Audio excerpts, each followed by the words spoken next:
And welcome everybody. It's part two. My double shows today, but I am so happy to say welcome to the EGlaze Chronicles on this Monday, June the 7th. Episode number 87. I think this guest was episode number 5.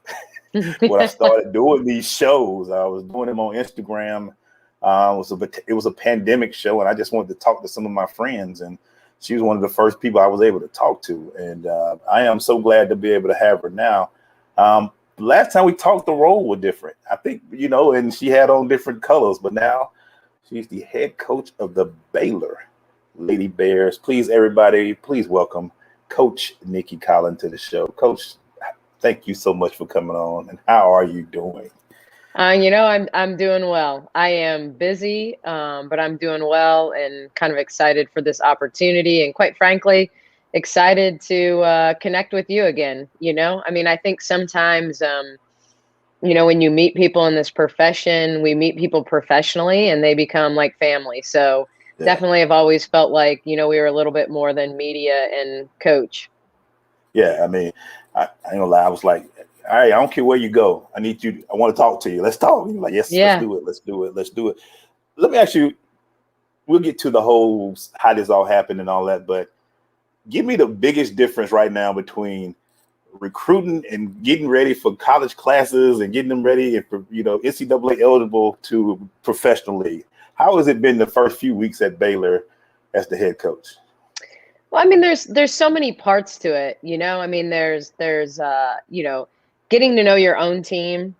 There's hiring a staff, and the irony of this, you think about what we do at the professional level and the size of our staff, and then you come to this level, and I have 3 assistants and a director of operations, and I hired an assistant director of operations, and I hired a video coordinator, and I still have to hire a graphics person. I can hire a chief of staff, before you know it, I'm like, wait, we don't have enough offices for this, but, and then what do all these people do, because you're used to being, when you're in the W, or quite frankly, if you're at a low major school at the collegiate level, which I've done kind of all levels, like everyone wears more hats, right. You do a little bit more. So the idea of, okay, let's just make sure everyone has a job and that they're engaged and they're busy and they're helping our program grow. So, hiring a staff is a big deal. Obviously, I wasn't in a situation to be able to take my staff. I can tell you that Mike and Darius, have both been on the collegiate side and would have been amazing. And they are family, and I would have loved to have brought them, but they had bigger fish to fry this summer and really coaching the dream. And I'm so grateful that they wanted to and are continuing to do that. And on top of it, Darius' situation with Joni and his wife being at Georgia, not likely with a 4-year-old and a 2-year-old at home. And you know what, Mike Peterson has gotten to the point where he's like, you know what, I am the biggest Lady Bear fan now, but at the same time, like, I am a grandpa now and I'm a golfer, and, the W worked for him because it allowed him to golf for 6 months. And now with him being a grandfather for the first time, I know he's excited to kind of take on grandpa duties. So, ultimately the switch is it's diving in and figuring out, the 2022 class, which is super important for us, knowing that we have such a really good core of seniors that all have another year because of COVID, but aren't likely to take it because of their talent level.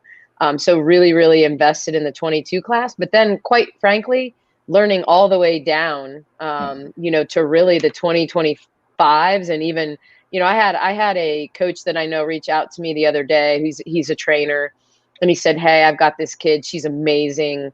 She's the next Kelsey Plum, Sabrina Ionescu type kid. And she's a 2026. And I went, oh my gosh, like my daughter's a 2026. She's she just finished the 7th grade. I can't even picture Logan being on the phone with a college coach, so, you can't figure out if that means you're old or like, what is going on? Are we really recruiting babies at this point? So, it's really, how hard are you willing to work? I mean, for me, it's been, I've probably been at the office by 8 every morning. I rarely leave before 11 at night. And then it's repeat, it's repeat. And you build your lists and you try to say, all right, today's a recruiting day. And then tomorrow's I got to get the rest of my staff hired, or I've got to make staff calls. And so you just try to prioritize. And now, now we're doing unofficial visits. We had a visit today. We have a visit tomorrow. We have a visit Wednesday. So then you prioritize, all right, Thursday, I need new furniture for my office. I'm getting out and getting new furniture for my office. So, I mean, it's, you name it. It's a little bit of everything, but it's busy. That's for sure. Take us through the timeline, because here's what I remember. We had just finished a preseason game. Yep. We had just get through the coach's interview afterwards. And I remember you saying, and we were talking about getting ready for the season.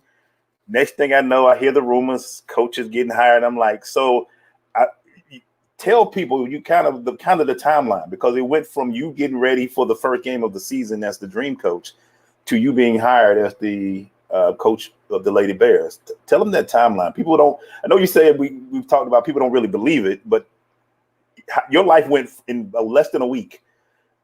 Yeah, less than a week. I mean, Waco. realistically, less than a week. And that's not, I mean, I think from the time Kim announced that she was going to LSU till me getting hired was 8 days. Yeah. So, I mean, when you think about that, now I will say this, normally a lot of times, look, I've been in the college game more of my career with my husband being a college coach. It's not the first time I've been through these changes. And oftentimes ADs know what direction they're going to go in that situation. They know something's coming, so they're prepared. I don't know that in this situation, anyone knew Kim was really going to leave. You talk about what she's done here. So I think it's shocked the world, even though it was like, okay, she's from Louisiana. This job makes sense. So, I think that, I would say, I want to say, Monday or Tuesday, I got a text from Doug Gottlieb, who's a good friend of mine, who's in the media. And, he's like, would you be interested in Baylor? And I was like, I'm at practice right now. Like, yeah, but, I don't know. I got a text from Howard Medgill in the media going, what's it going to take you to get you to Baylor? And I'm like, ha, ha, ha. Yeah, Howard. Like, I mean, literally, that's how I looked at it. Like, I didn't think I would be a candidate for this job. I mean, that's just, and I'm not out, I don't have my agent out, trying to get my name in for jobs. That's not how I've been, like I've always had my feet firmly planted wherever I've been. And that's certainly the situation I was in. I was dealing with, how do we make this season a go? How do we handle all these COVID protocols, and dealing with, losing Chris. Right. A few days, earlier than that, and feeling like, man, everything's going to be amped up because really well, like Chris is my guy. Like, yeah. I mean, he was the one that took care of so many things for us. Right. And so, everything was accelerated, right. Because you don't have that one person that no matter what's going on, you can be like, Chris, can you help me with this? Chris, can you do this? And so, just fully engaged in preparing, for the season. And, I mean, Doug's asked me those questions before. Like, he'll ask me, you interested in this job? Like, he's like my unofficial agent, and, we've just known each other a long time. And I think he has a lot of respect for who I am and what I do. And so, he said, well, I'm going to have my guy reach out to you. And then that didn't happen. But the search firm reached out to me I'm sorry, 2 days later. So, the search firm reached out, I would say Wednesday, talked to the search firm on Wednesday. He pushed me to the AD, talked to the athletic director on Thursday. Then he said, okay, I need to circle back with my search crew, hiring committee. He said, but I'm probably going to push this through to doing an in-person interview if you're interested. And if so, we'll come to you. I know your situation's unique. And, so, when are you free? And I'm like, well, I have a preseason game on Saturday. So I'm either free Saturday night or, Sunday. So, we set it up for Sunday. And I honestly felt, I mean, I've told this story, but like I had the interview, I think it was started at 8:30 a.m. on Sunday morning. My oldest daughter, Reese, was with my husband in Orlando at a cheer competition. My son was with his grandparents at Lake Oconee. And so my youngest daughter, Logan, had been staying with friends while that was going on. And I went and picked her up after the preseason game, and she came down to my dream apartment. And so that Sunday morning I said, all right, Logan, like, go ahead and sleep in. I've taken the dog out. I'll be back in a couple hours. We'll get a late breakfast. We'll go to brunch. She's like, okay. And so I leave after like 2.5 hours. I text her and I'm like, yeah, I'm not making it home for brunch. Like, how about lunch, And then a couple hours later, I'm like, well, it might be an early dinner at this point. So, I mean, honestly, it was a 7-hour interview. So I talked to the search firm on Wednesday. I'm interviewing with Baylor on Sunday. That's how quickly it happened, and I took the job on Monday. And so in the midst of all of that, I truly never knew that I was a leader. I was a contender. I was, it was going through the process. And, people, when you say, I mean, I'd had a conversation with LaChina a couple months before, and she asked me if I was interested in college. And I said, I'm not really sure. I mean, if you would have asked me a year ago at this time, what's Nicki Collen's next move?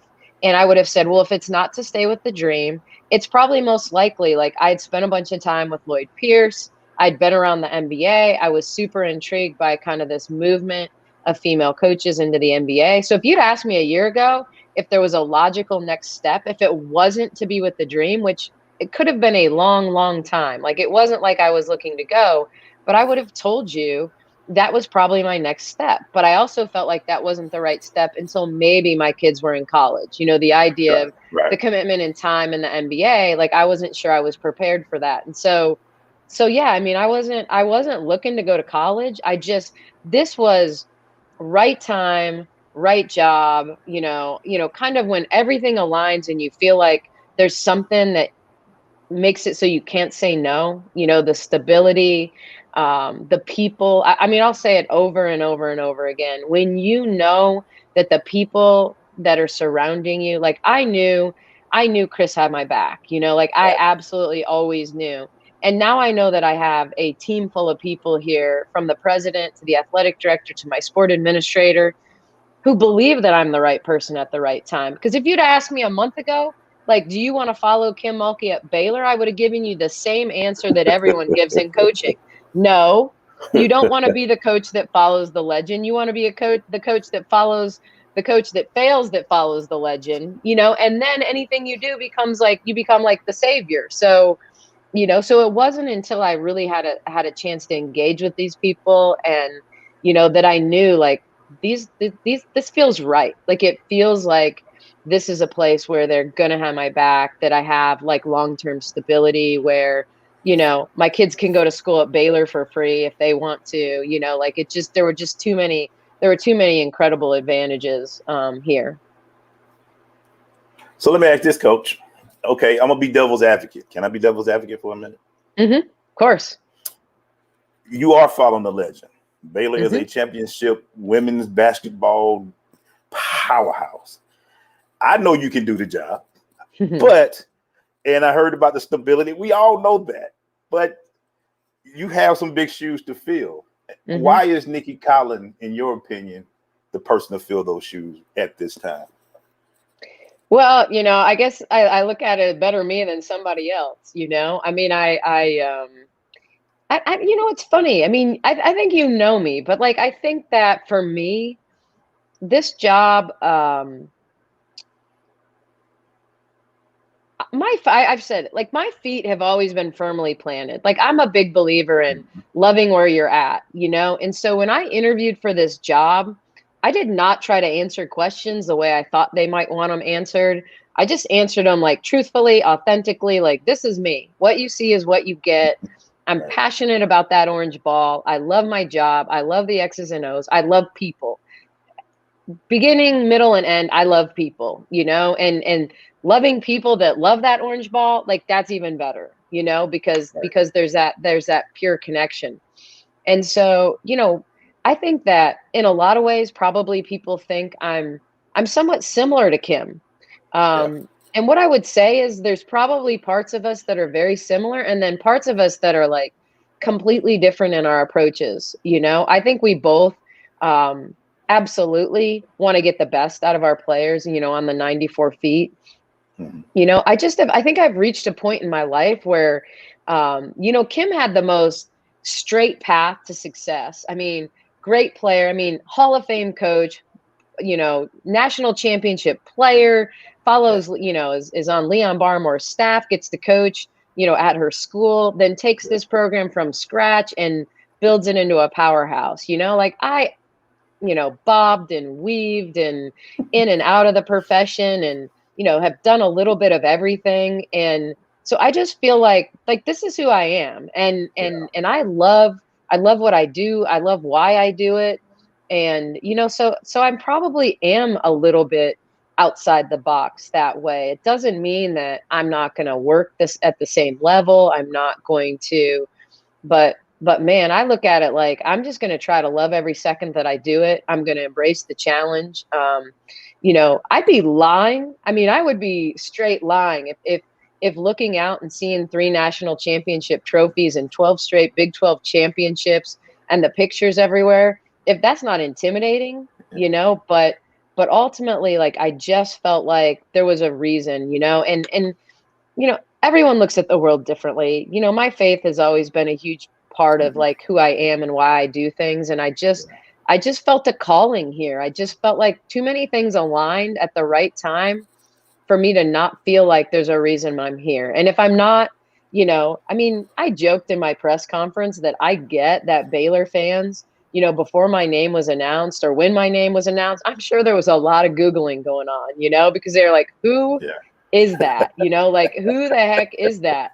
But I think slowly and surely they're like, well, she seems kind of fun. Like, she seems to love what she's doing. She seems to, being, is willing to embrace the challenge. And so, that's just me. Like, I really do. When I walk out onto a basketball court, I don't care where. It really is home. It really is that place where I feel my most confident. It's like the most confident place in the world for me is being, in a gym and teaching and coaching. And, we had our first summer workout today with our players. And, there's just a different energy when you have that opportunity to work with players for the first time. And, and having a Nalissa Smith out there and, some of the Jordan Lewis, and I mean, they're just hungry, they're like hungry to get better. They have goals, they have aspirations. And there's something really unique about that where they're not, they're still green enough to like, really, really, really like dive in and want to learn. So let me ask you this, Coach. You are taking over a program with a good senior group. What did you talk to them about being under Coach for so long, Coach Kim for so long, and now you're taking over and kind of controlling their last year of Baylor basketball? What is it?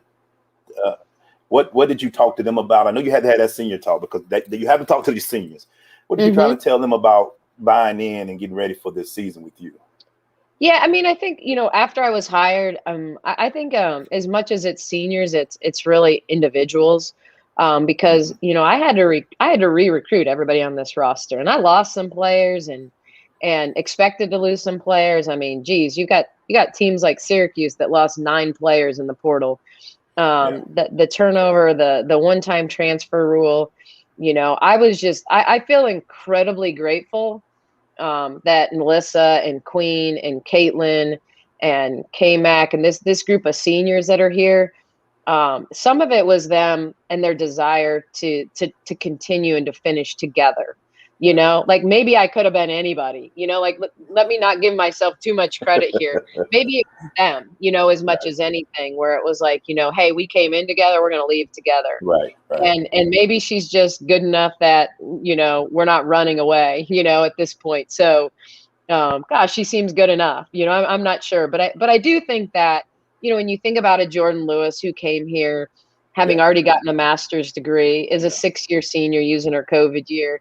When you think about some of these players and their aspirations to play at the next level, I think they all felt a little bit like truly blessed by the opportunity to say, okay, we just had a coach dropped into our lap that has spent the last 5 years in the pros. So if there's anyone who can get me there, if there's anyone that can teach me what it's going to take, like this is a perfect situation. So I think that really helped. And I'm not sure no matter who they hired. I know Mac well enough now to know like he was never going to hire someone that wasn't good. But I think, they, in some ways, I think they embrace the idea of, starting together, finishing together.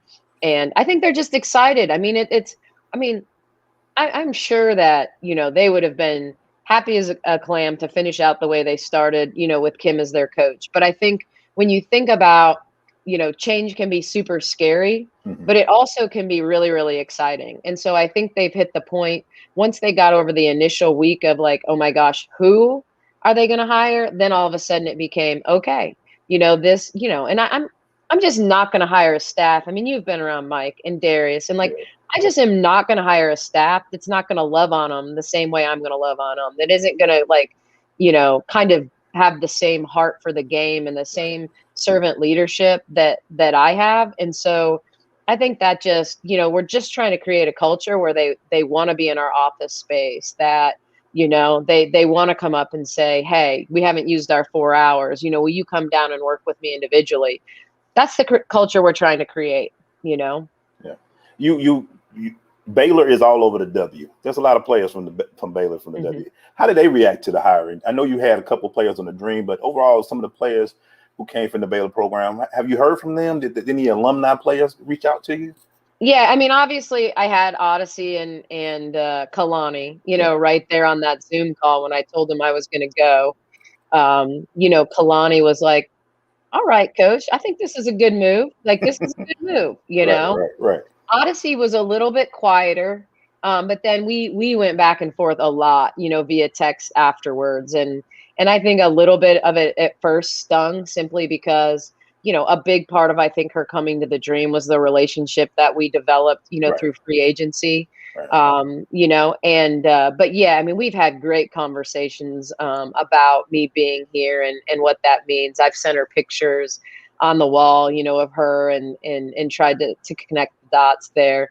The greatest thing was, Brittany Griner hit me right away, when I got hired. And, so we texted back and forth. I've been in touch with her agent, Lindsay Kagawa, Colas, and, we're just excited to get Brittany back on campus, and really bring her back into the fold. So, I mean, even talking to, she's not in the W now, but Nina Davis, who is a former All-American here, Big 12 Player of the Year. We talked for an hour just about, her being excited for Baylor and, as an alumni, what that means. And so, she's someone that's going to really move up the ranks, I think, pretty quickly in this coaching profession, because she's just jumped in about a year ago. She played a little bit overseas and then spent some time with Fox Sports. So, I think it's been really good. I mean, I think when the WNBA is so small.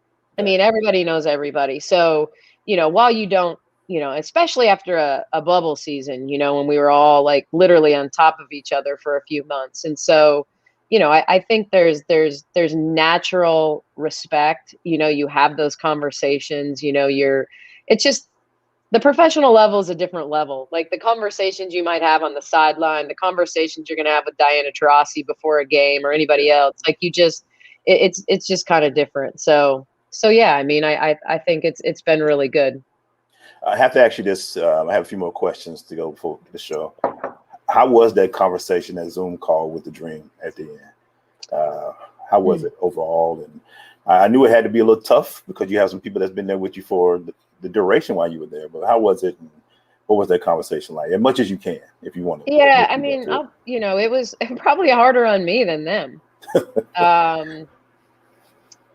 For me, it was incredibly emotional. Like that's, I've said this, and this is no shock, but every player that was on that Zoom call was someone I either brought there in free agency, drafted, traded for, or extended. Like Elizabeth and Tiffany Hayes are the only two players that have kind of been there from the beginning. Right. Which is amazing, right? In 3 years. Right. But even with them, Tiffany extended after her first year with me. Elizabeth extended before she ever played a game for us. And so, like that, they were all mine, like there's just no other way to say it. Like, I know that, and I think most of them would say a big part of why they were there was because of the relationships we build in free agency, Right. and their desire to be in Atlanta, because of that relationship. I mean, there was obviously other reasons, but so for me, it was, I mean, I love those guys. I mean, how I am. Right. Like, I absolutely love them, and, probably Kennedy took it the hardest. Yeah. Kennedy and I have a different relationship, I mean, we have more of a, in some ways, college coach, relationship, because I knew when I drafted her, that we were going to have to create that kind of relationship for me to pull the most out of her, because she's just, probably the most talented player I've ever been around in my entire life, and I say that, not lightly, like, because I've been around a lot of really good players. Her natural ability, it just sometimes it's just head shaking, and wanting to see, her continue to grow. So we had a side conversation afterwards, really about, how I can still help her, and what it can mean. So she was probably the most emotional, but I'll say this, like, as I was teary-eyed and, apologizing and all of those things, telling them how much I loved them, and how, that I knew they were going to be fine, and all of that, in typical Courtney Williams fashion, like only Courtney Williams can do. Yeah. She was just like, "Coach, you got to stop crying." And I shouldn't even say coach, because, Courtney, she was like, Nick, because that's all she ever called me was Nick. She's like, Nick, come on, you got to stop crying. Like, everybody on this Zoom call right now, is out here trying to make it. We're all trying to get bags. We're all trying to get our bags, and Yes, she's sir. like, I know you just went and got a bunch of big bags, coach, and I'm like, so everyone kind of laughed. And then Yeah. ultimately, it was incredibly heartwarming, because they all were, well, let's admit that the general public doesn't understand the difference, in financial commitment, in, long-term commitment, Yeah. the resource side, the difference. You don't think about a college job. If you're thinking about the NBA and college, you're not thinking about how, it's a demotion, right? To go from the highest level to college. The players in our league know the difference. They know you charter, and, coaches make more money and coaches have more stability. Like, they all understand that. The general fan does not.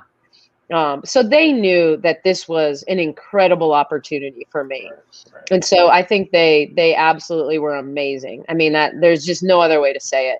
Mike and Darius were amazing. Like, Yeah. how they felt, about it. I mean, when I first, said something to Mike, Mike was like, like, we're not even going to talk about this. This is something you got to take, like, this isn't a, hey, let's hem and haw and let's do pros and cons. And, he's like, where do you sign and when are you signing?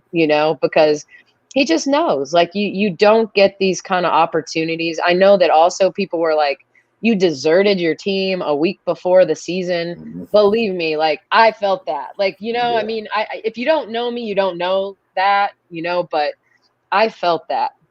But there's just no way around it. The cycle of coaching, Right. and the nature of the WNBA season, you're not ever going to get a college coaching job at the right time, Right. when it comes to being, flip-flopping from college to the pros. And so, it was part of it, and I watched, in all honesty, like, you think about the only coach that has done this in recent history, and you think about Stephanie White, taking the Vanderbilt job, Mm-hmm.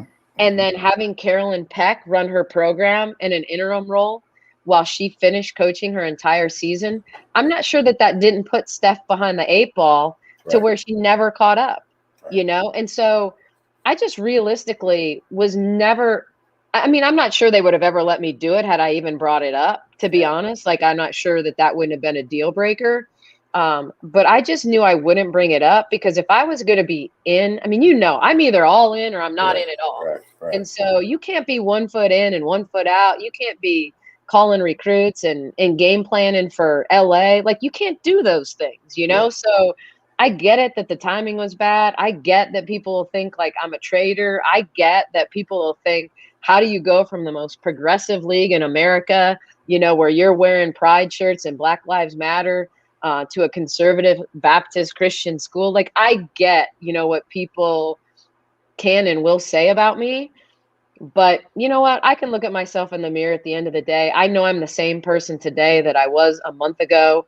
I know that I'm going to fight for my players. I know that at the end of the day, my faith has always been a huge part of who I am. And, you know, as they say, haters are always going to hate, you know, but I also, I mean, you know me, you know that like that hurts me. Like, you Yeah. know, I Yeah. I know know. that it can't. I know that it can't, you know, that I have to be bigger than that. I have to understand that. Still doesn't mean like I don't want everyone to love me, because I want to love everybody, you Right. know? And so that's like at my core, like that's just who I am.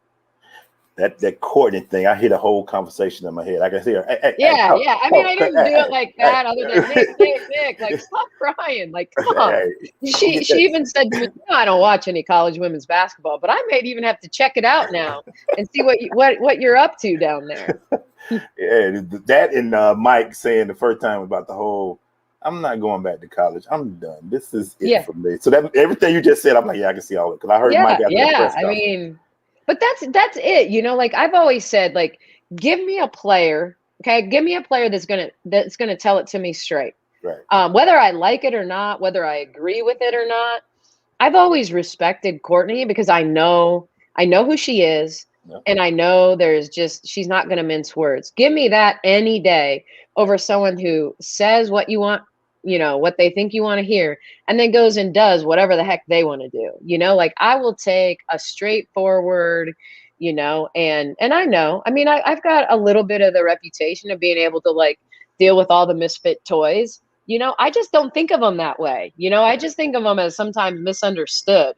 Right. And you know, that I'm someone that is patient enough that you know, just is conditioned to kind of care about the whole person. I think that's part of being back in college that is supernatural, because I've always been into the holistic approach to coaching. You know, it's never going to just be about the 94 feet to me. And while it's more that way, and it almost has to be that way in the pros, I mean, let's face it, there's a transactional nature of professional sports. You're hired to get fired. You're only as good as your last year. Right. You know, it is what it is. You know, it's a business, and you have to cut players. And you know, I'd lose sleep over cutting players. Sometimes for 48 hours, I'd be like, you know, I wouldn't lose sleep because I felt like I was like, you know, taking someone's dream away, Right. you know? So, I mean, I'm in a place, in a space. Like, I think I ran my professional team more like a college program. And I think I'm going to turn around and I'm going to run my college team with a lot of things I learned at the professional level. Not all of a sudden I'm going to be more transactional, but I'm going to have takeaways from, you know, quality over quantity. I mean, you have to be that way at the pro level, because you're not going to get a ton of time. You're not going to get the same number of reps. You know, I'm going to take away the recovery component and how we take care of these guys' bodies. And I'm telling you, like these pro coaches are going to want to recruit Baylor players in the future, because I'm not going to beat the heck out of them. You know, like I'm going to have them ready that if they're professional level, when they walk away from here, I'm going to teach them how to be a pro. Right. You know, I mean, and so, and I want to do for players that have pro aspirations. I want to help them get there, but I'm just going to be just in tune to the players that want to leave here and get a master's degree, that want to leave here and get married, that want to leave here and, you know, like, it doesn't matter, you know, what those aspirations are. It's my job to like meet them where they're at and push them a little bit outside their comfort level, so that they do grow academically, they grow spiritually, they grow, you know, in terms of their character formation and what they're ready for when they leave here. And so, you know, I mean, I've always been more of you know, someone that really wanted to engage with them off the court, even at the pro level. Two last questions. One's kind of a serious, but one I have to ask because of our history. First question: what is the first year at Baylor for Nicki Collen? What does it look like in your mind? I know it's still, you have to play it out, but what do you want to achieve in this first year at the school? Yeah, I think it's okay. It's so cliche, but it is a reality in coaching. Your first year is about creating your culture, and that culture of family, that culture of accountability.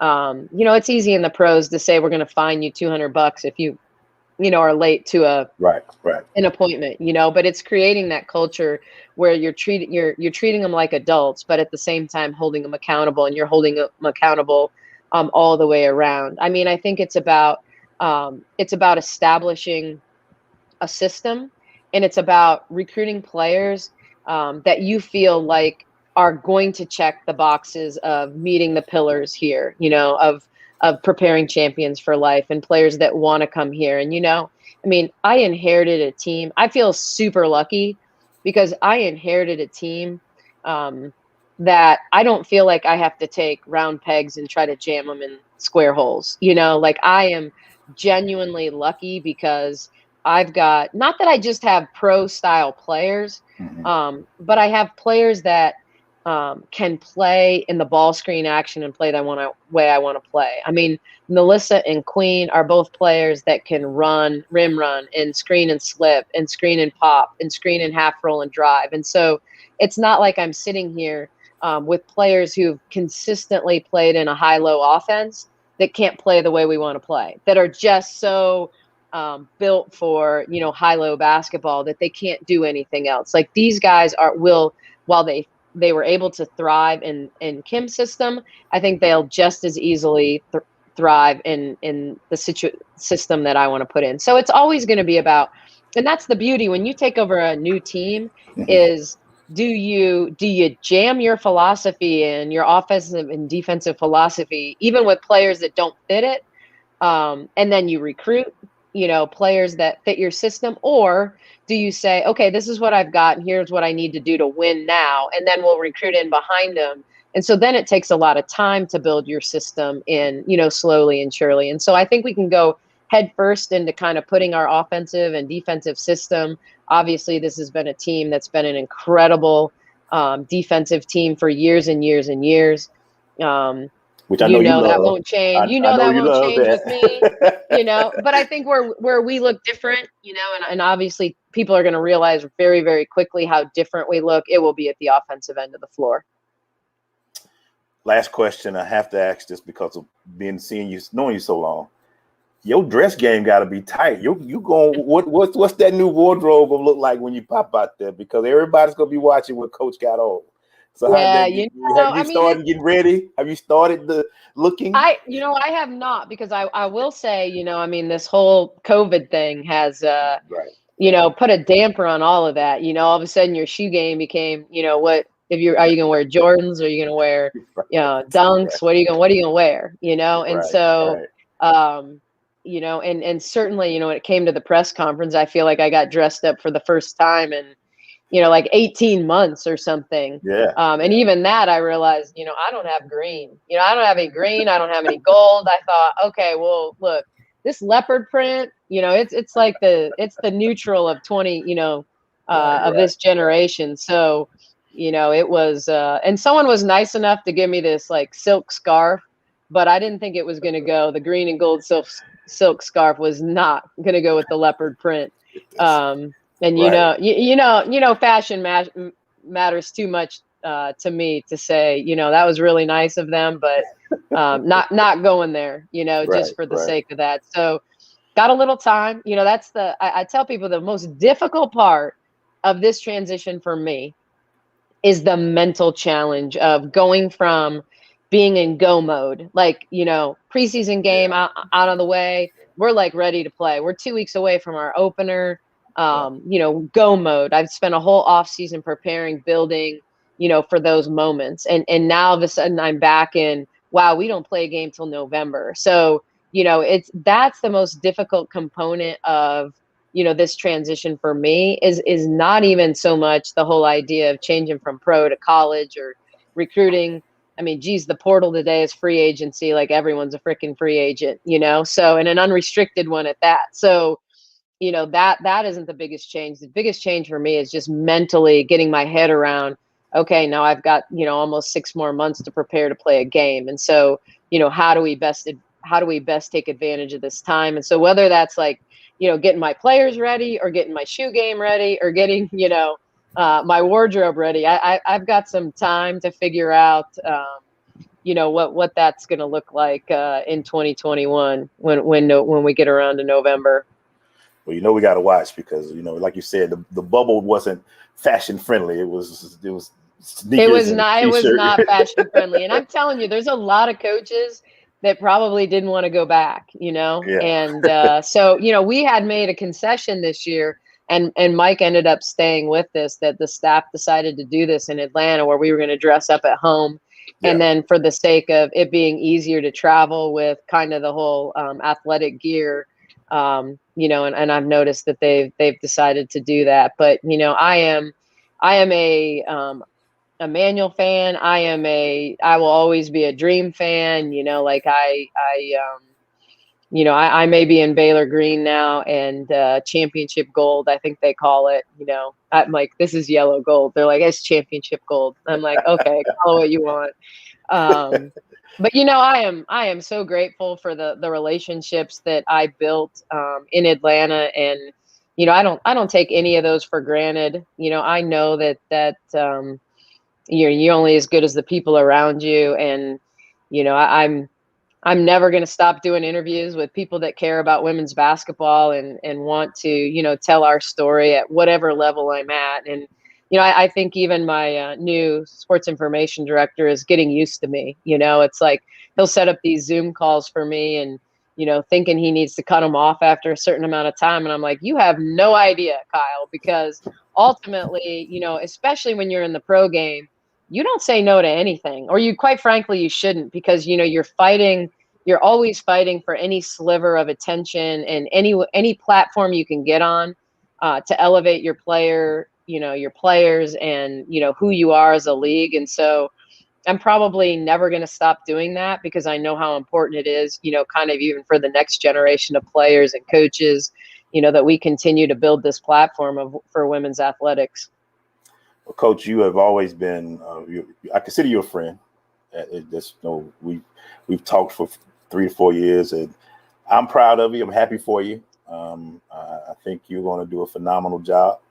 I don't want to be the one that kind of in the media like, yo, you ain't gonna keep talking about my coach like that. She's doing good down there. You give her yeah, exactly. But I'm looking forward to what you're doing. And just, if you ever need, and I'm trying to put this down and mark this day and see a year from now or 6 months from now, after the season goes in, where we at. Because I'm looking forward to, I'll be honest with you, one of the first things I'm looking forward for is your first recruiting class, how it looks and where you get them from and where do they come from. I'm really looking forward to that, and I'm sure you are too. So, Coach, what can people? And I mean, we're behind. So, man, we are in. It's a race against the clock, because we talked about this like offline. It's like the idea of you got to start recruiting these guys when they're freshmen and start building that relationship early on. And so we're certainly behind, but man, I'm building my staff and we're grinding and trying to, we're lucky enough that we're starting from a place where people have heard Baylor, right. I mean, it could be worse. So I'm not complaining about that, but, these next couple classes, the combination of the recruiting class and then hopefully, filling in some holes, in the portal next spring, we'll keep this ship moving. Thank you, Coach. What can people follow you at? I'm telling you, it's going to be a great follow. I'm telling you, what can they follow you at? Did you change any of your tags, or they stay the same? I did not. No, on Twitter, I'm at Nicki Collen. Pretty easy.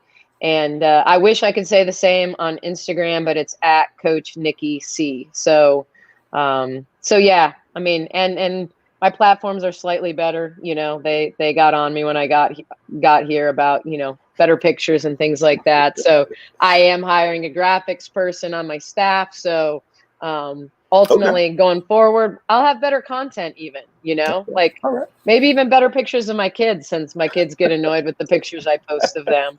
They're at that age where they want to approve pictures before they go on the gram. Oh, and don't think I didn't see how you arrived in Waco. That that vehicle looked very nice. You know, I will say that. You know, my kids were like, I don't know. You know, it was funny. They first asked me, you know, would your parents like to come?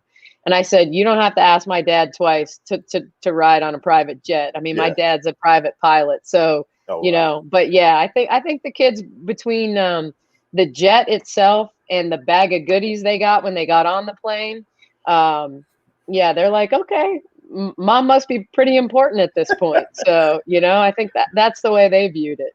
Yeah, I was like, yeah, okay, coach, I see you with the, yeah, I saw it with the nice photos and all that. So keep it up, coach. Good luck to Baylor this year. Thank you for what all you've done for the city of Atlanta and for the, you know, me and, you know, everything that I've been doing. And let's go, man. I'm a Lady Bears fan now, guys. Let's get it. Yeah, you better be. Love you. Love you too, coach. Thank you, everybody, for staying with us today. This is Coach Nicki Collen, head coach of the Baylor Lady Bears in Waco, Texas. I've never been to Waco. I guess I need a reason to go now. So signing off. Y'all have a great day. We'll talk to you later. Peace.